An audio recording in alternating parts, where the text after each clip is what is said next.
여러분, 돈 한 푼 안 들이면서 재테크할 수 있는 좋은 방법이 있습니다. 바로 신용점수 관리인데요. 왜냐하면 이 신용이 바로 눈에 보이지 않는 자산이기 때문입니다. 미리 잘 관리를 해두면 대출이 필요할 때 정말 큰 돈을 아낄 수 있어요. 제 신용점수는요, 1000점 만점에 1000점인데요. 바로 꾸준하게 관리를 했기 때문입니다. 이번 영상은 재테크의 기본인 신용도가 왜 중요한지 신용도를 잘 관리하는 방법에 대해서 알려드릴게요. 안녕하세요. 오소리 언니입니다. 금융회사는 신용이 좋은 고객에게는 낮은 금리로 돈을 빌려주고요. 반대로 신용이 안 좋으면 대출이 어렵거나 대출을 받는다고 해도 금리가 높습니다. 예를 들어 볼게요. 1억 원을 대출받는다고 하면 신용등급 1등급인 김 씨는 연 2%의 대출금리를 적용을 받아서 1년이면 이자를 200만 원을 내고요. 신용등급이 8등급인 박 씨는 연 8%의 금리를 적용을 받아서 1년 동안 800만 원의 이자를 내게 됩니다. 대출을 10년을 쓴다고 하면 6천만 원이나 20년을 쓴다고 하면 1억 2천만 원이나 차이가 나는 건데요. 신용평가 회사는 두 군데예요. 나이스 평가정보와 코리아 크레딧 뷰로인데요. 이 두 회사는 전 국민을 대상으로 개인 신용등급을 부여를 해서 점수를 매깁니다. 1에서 1000점까지, 1등급에서 10등급까지요. 등급으로는 1등급에, 점수로는 1000점에 가까울수록 신용도가 좋다고 판단을 하는데요. 금융기관에서는 이 신용평가 회사에서 받는 신용등급을 참고를 해서 내부 등급을 만들어냅니다. 신용도를 관리하는 방법에 대해서 알려드릴게요. 첫 번째는 꾸준한 신용도 조회입니다. 2011년도 10월부터 신용조회를 한 사실이 신용평가에 불이익을 주지는 않습니다. 신용도도 자기 관리하듯이 꾸준한 조회를 통해서 스스로 관리를 하는 시대입니다. 신용조회회사 사이트에서 1년에 총 3회 무료로 신용도를 조회를 해볼 수 있고요. 요즘에는 핀테크 앱을 통해서도 가능합니다. 저도 한 달에 한 번씩 꾸준하게 신용도 조회를 하고 있어요.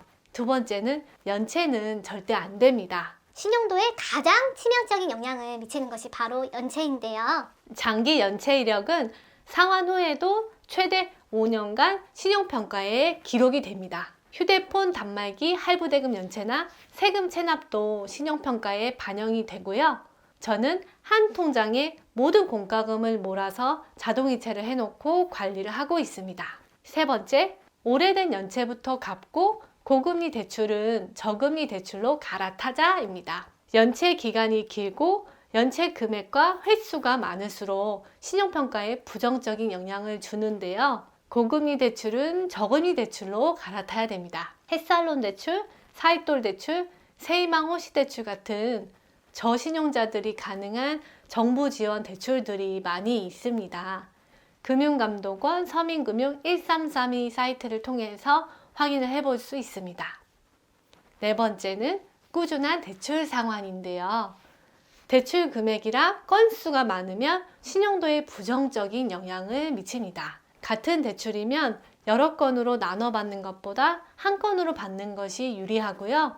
대출이 여러 개 있다면 금리가 높은 것부터, 담보대출이랑 신용대출이 같이 있다면 신용대출부터 먼저 상환을 하시는 게 유리합니다. 다섯 번째는 통신요금이나 공공요금 납부 실적을 제출하는 방법인데요.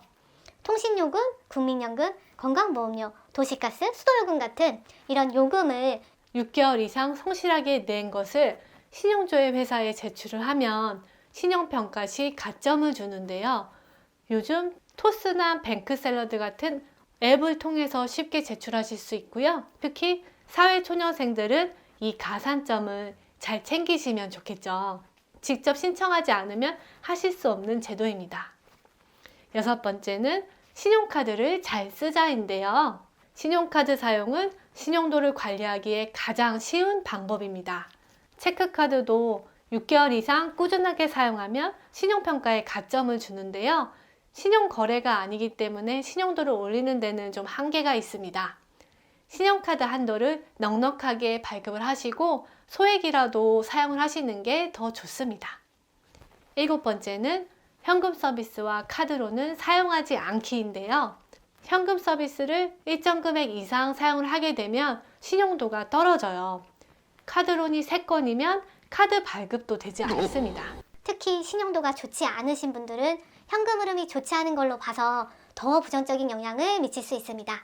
꼭 받아야 할 상황이 온다면 쪼개서 여러 건으로 받지 마시고 한 군데에서 그냥 차라리 많이 받는 것이 더 낫습니다. 오늘은 신용도 관리하는 방법을 알려드렸는데요. 내 신용도는 내 몸과 같은 나의 일부라는 점을 잊지 않으셨으면 좋겠어요.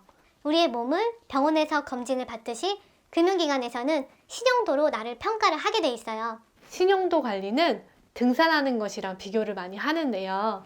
올라갈 때는 천천히 가고요. 내려갈 때는 빨리 내려갑니다. 대출은 장기로 이용하는 경우가 많이 있죠. 잘 관리한 신용도는 훨씬 적은 대출 이자를 내게 해주니까 돈이 전혀 들지 않는 알짜 재테크라고 할 수 있습니다. 그러니 오늘부터 내 재테크 목록에 신용도 관리하는 것도 넣으면 어떨까요? 영상을 시청해 주셔서 감사합니다.